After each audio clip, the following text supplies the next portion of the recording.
Pardon the interruption, but I wanted to hop on and just quickly note that I went to my independent bookstore to find the Lady Susan copy that I've been looking at, and it's gone. I went the day after Black Friday, so like, what was I thinking? And so I didn't see any copies there, and then I went to my other independent bookstore and there wasn't any there, which was kind of a long shot. That's not normally what they carry, but I was like, let's try. So I've decided to order a copy online that's used, that's not from Amazon. This is how I go about buying books. So it might be a little bit more mid-December than what I was really wanting to like actually read this novella, but I just want to like give a quick update. So hopefully it will be here within the next like week or two, fingers crossed.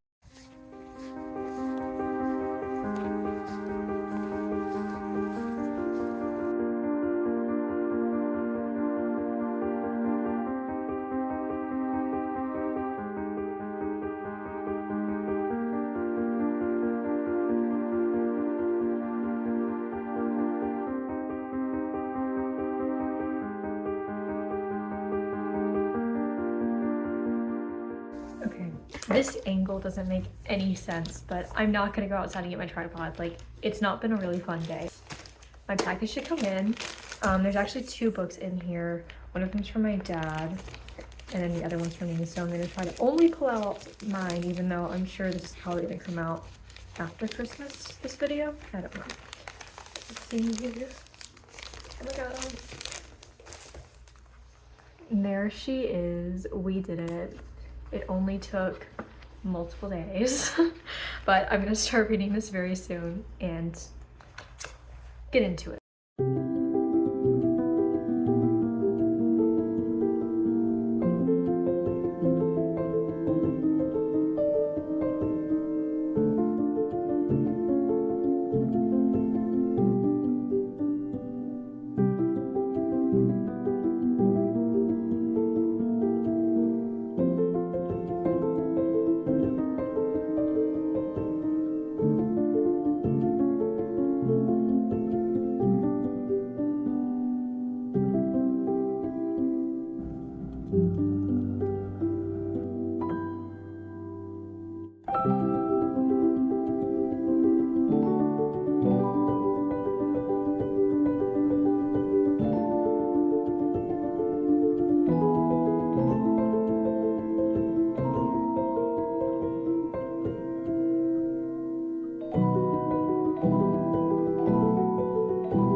Hello and welcome to my kitchen. This is the first time that I've really had to like talk this morning. It's like 8:30 in the morning, so my voice is not there. But I am about to make some Christmas cookies for my coworkers. And I've been watching the Great British Bake Off in hopes to like inspire me. And it's not I really don't want to bake, but I need to. So I'm gonna try to film a little bit, and also like I'm probably gonna listen to Brat because I just need the motivation. Like I should probably be listening to Christmas music as I'm making Christmas cookies for my coworkers, but yeah, I'm not gonna do that. I'm just gonna listen to hype music. I'm just gonna listen to music that you would listen to in the club, and that makes sense. But gotta put my hair up. It's gonna look gross because my bangs are just and I don't want to style them. So let's actually bake some cookies. Oh wait, I was gonna show like how far I am in the book. Hold on, let me go get that. It's 8:30 in the morning, okay? Okay, I have it now.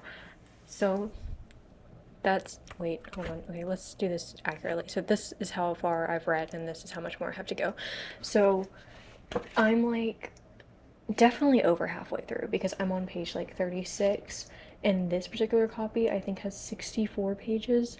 So my plan is to try to like read it in between when I'm putting things in the oven and stuff. And I think I'm probably gonna finish it this morning, and then I'll do my little wrap up and my final thoughts this afternoon. Maybe. That's the plan. Okay.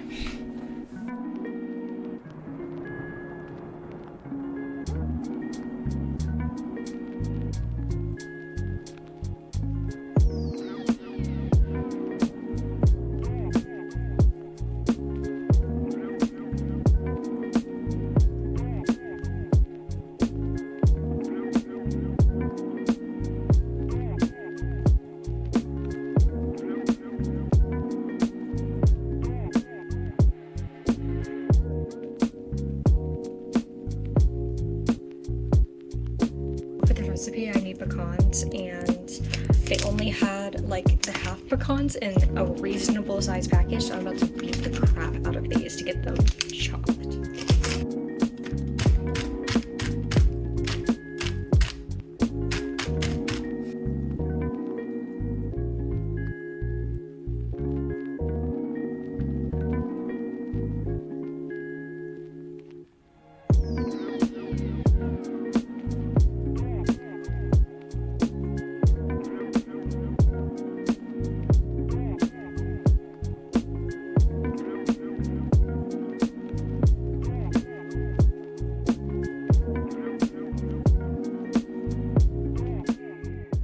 So the first batch of cookies is in, and I think a very fair question to be asking at this time is, Abigail, what the f are you making? So I'm making Christmas crunchies, which is like a Southern Living recipe from the 90s. And also, please ignore the fact that my lamp is right here. It looks like there's a sunbeam coming out of my head, but I assure you that there's not. But the whole reason why I'm making them is because for my work, we're trying to like put together a little cute thing about like Christmas traditions, like particularly with food, and we have to have a photo with it. And like I told my editor, I was like, hey, like I don't have a photo of this, but I can make them and take a photo. But the thing is that like you're gonna have to eat these cookies. And she was like, so like the only consequence of you doing this is just we're gonna have to eat a bunch of cookies. And I was like, yeah, pretty much. She's like, I think we can handle that one. So that's what's been going on. That's why I'm making them, and also like what they actually are, because I know it's a very weird recipe, because I thought it was a weird recipe when I was growing up. And I used to hate them, but now I'm kind of like, maybe they're good.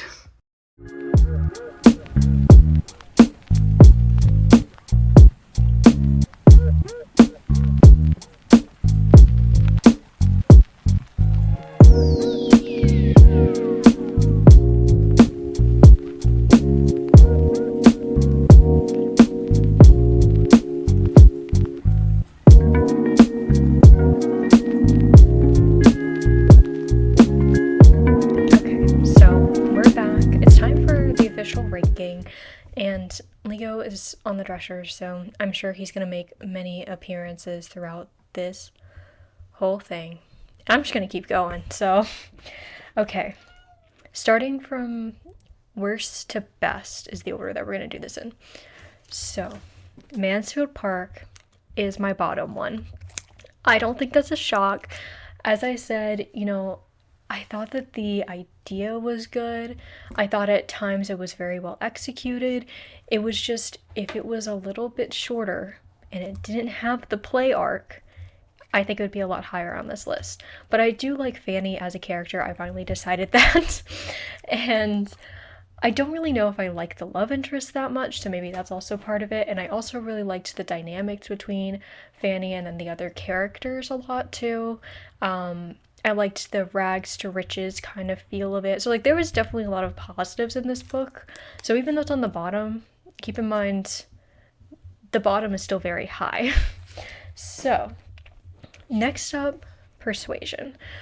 Persuasion because, like I said, I think I would have enjoyed it more if I got more backstory of Anne and Captain Wentworth's like first love. I wish I had seen that a little bit more. I think it would have given it more like connection. I don't want to say substance, more connection to the characters and their relationship.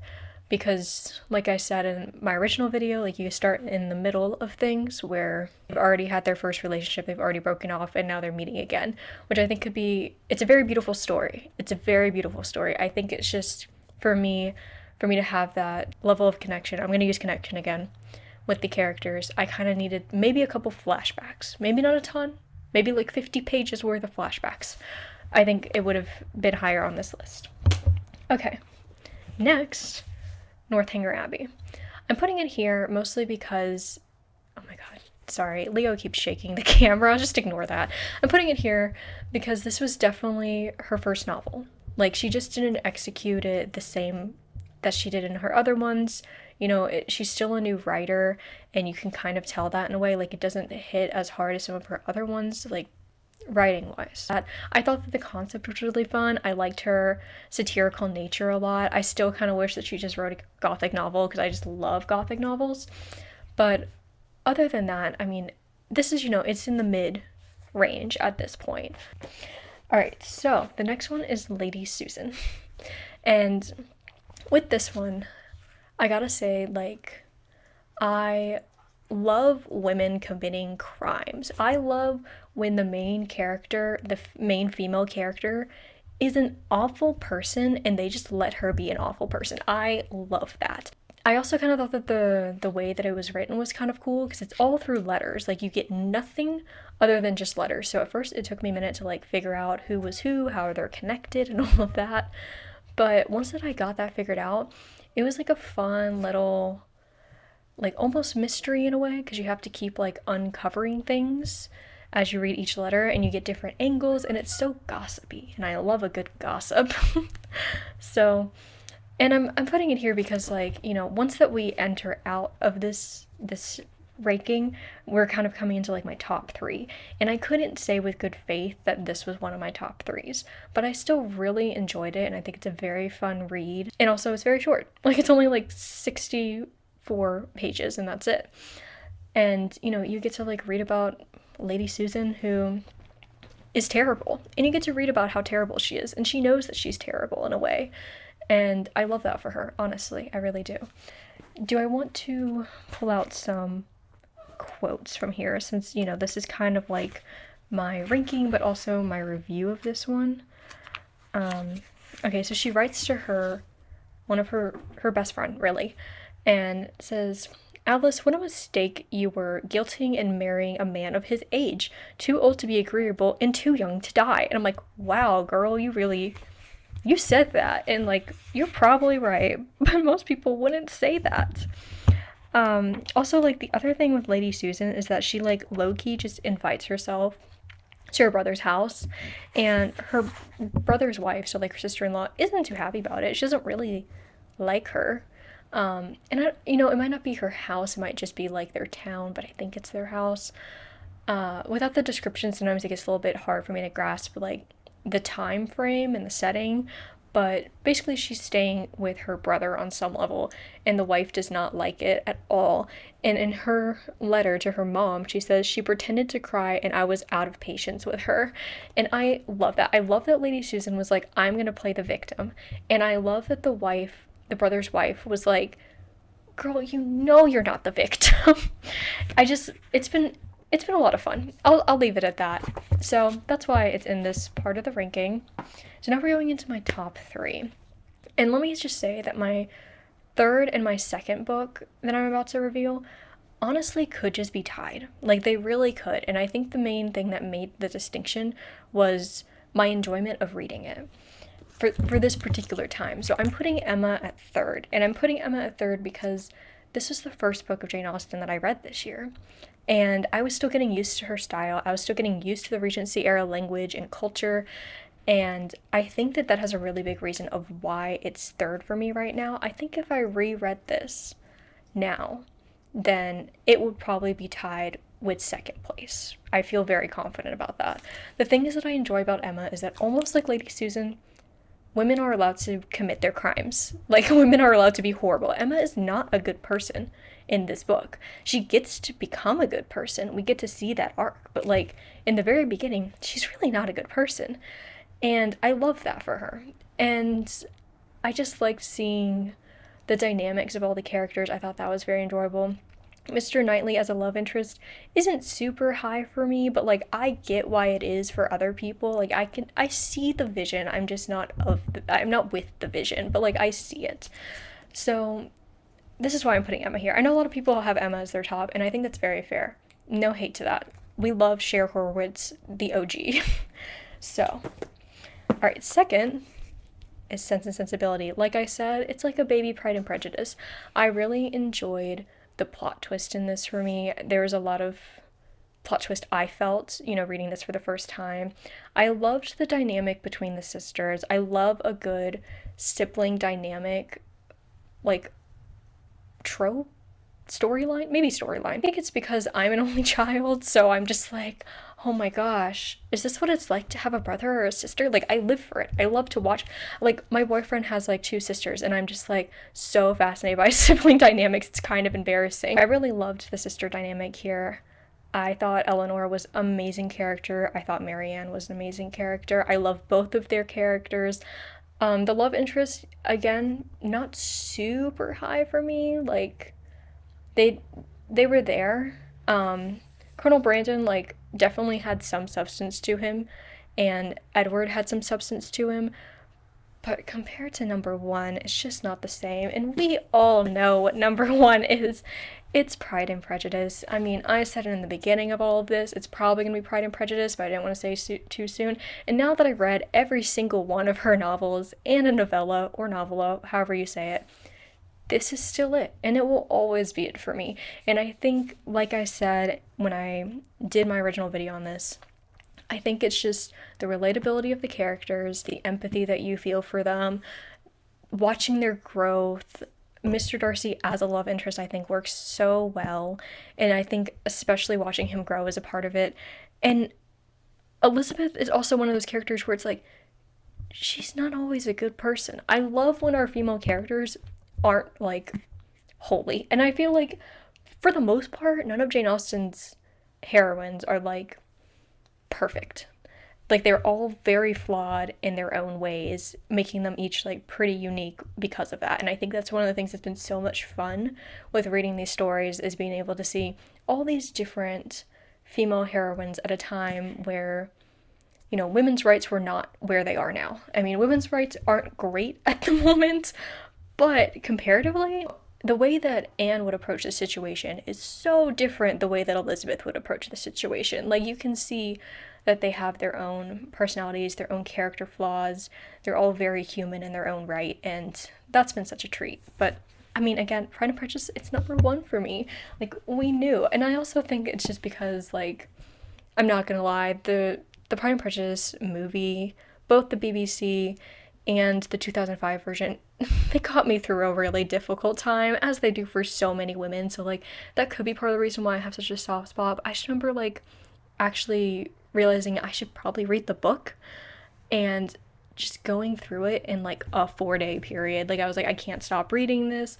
Like, I can see everything so clearly, partly because I'm so already familiar with the story that I'm not, like, getting hung up on the Regency, like, era way of speaking or, like, etiquette or anything, which was, like, really helpful.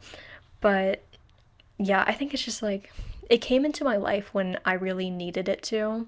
Not for the love interest part, but more just because, like, just the character growth of it. I think I really needed it at that time. It was, like, not in the pandemic, but it was a little after. The pandemic was still pretty fresh. So it means a lot to me in a way that I can't even describe. So no shock that this is number one. Okay, now that I have rambled on about each of these books, what is next? You know, we've done a whole year of Jane Austen, and somehow I've managed to read all of Jane Austen's books. And, like, I should probably take a moment and sit with that and be like, that was a huge accomplishment, but also, like, I'm really good at undermining my accomplishments. So we'll see if I do that. I should do that. I definitely should do that. Kind of looking ahead, like, what's 2025 gonna be? Am I gonna keep doing this? Short answer is yes. I think it's fun. And I'm not here to be a YouTuber or an influencer or content creator. Like, that's not for me. That's not the purpose of this. I never want it to become that. If it ever comes to that, I might just, like, I don't know, quit, go private for a while. I don't know. I don't know how I would handle that, but I don't really see that happening because I'm not trying to, like, appeal to the algorithm. So the other female author that I really want to read are the Bronte sisters. I read Jane Eyre senior year of high school, and I absolutely loved it. It is one of the greatest classics, in my opinion. It's not the greatest, because I have a really soft spot for Frankenstein as well, but Jane Eyre, again, was something that I really needed at that point in my life. So I really want to reread it, because it's been a minute. And the other book that I've read is Wuthering Heights, which I think it was senior year of high school then too. And the thing is that I did not like it at all. I hated it, but I really want to give it a second chance. Is it gonna be good? I mean, it may still not be good. It still may not be my taste, but I kind of want to give it a second chance. But I also want to read some of the Anne Bronte. I want to really read her book. I'm pretty sure it's Anne. It kind of suck if I messed up her name, but I'm pretty sure it's Anne. I really want to read her book, and then I kind of want to read Charlotte's other book that I forgot the name of, but it starts with a V, so maybe I'll put it somewhere. So I kind of wanted to do that, and, you know, it's only 4 books, and I don't know if I'm going to, like, maybe sprinkle in some other reading vlogs that it's like, this is another classics I've really been wanting to read, or if I do stuff that's like, these are some of the nonfiction books that I read, or, like, these are some of the fantasy books that I read or something. So I'm gonna kind of figure it out as I go. It's not gonna be as structured as this one was. Maybe my next video... Okay, Leo just knocked down books. That's great. So maybe my next video will be in January, maybe it'll be in February, maybe it'll be in March. I don't know, but either way, this has been a lot of fun. Thanks for going on the journey with me. I'm gonna end it now really abruptly because Leo is just, like, wreaking havoc everywhere he goes. So